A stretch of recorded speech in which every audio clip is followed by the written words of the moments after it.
Thanks. Cam?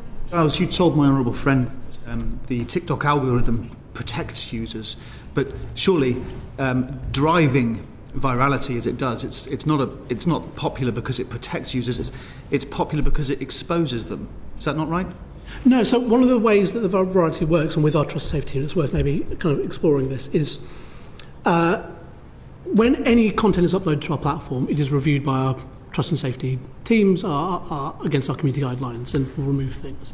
As posts grow more viral on the platform, as they grow, as more people want to look at them, because of that kind of process that happens, they will then go up to 2 further rounds of moderation. The idea being that things which are most seen on the platform have been through significantly more checks, including human checks, etc., to make sure that they're abiding by our community guidelines. So that growth and the way that the algorithm kind of slowly grows kind of content and kind of to make sure that the highest quality stuff comes to the top means that there is that additional ability to check and make sure that the kind of content we want to see succeeding on the platform, whether that's small businesses, individual creators, etc., is the stuff which is getting most traction. Like the Skull Crusher challenge?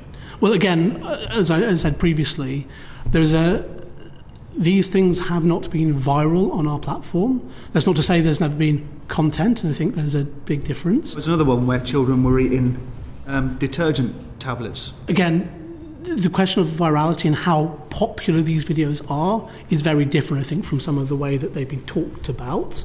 I think that's the kind of key difference here.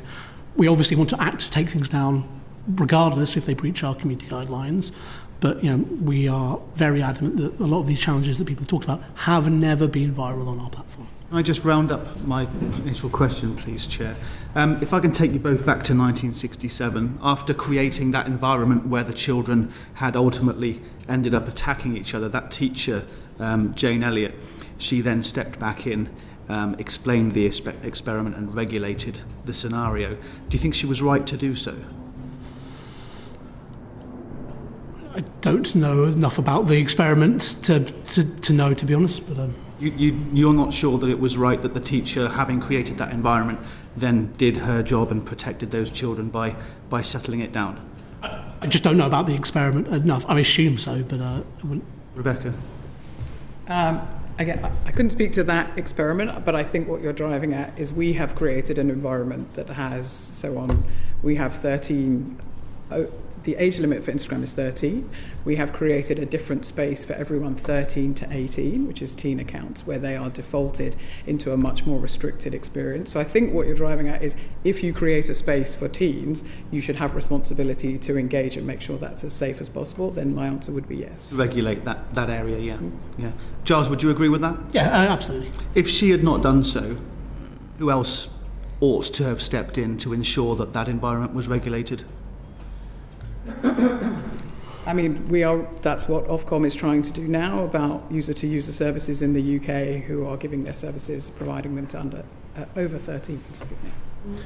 Yeah, I think, obviously, as Rebecca says, Ofcom as the regulator is a kind of key element here in terms of kind of the modern context.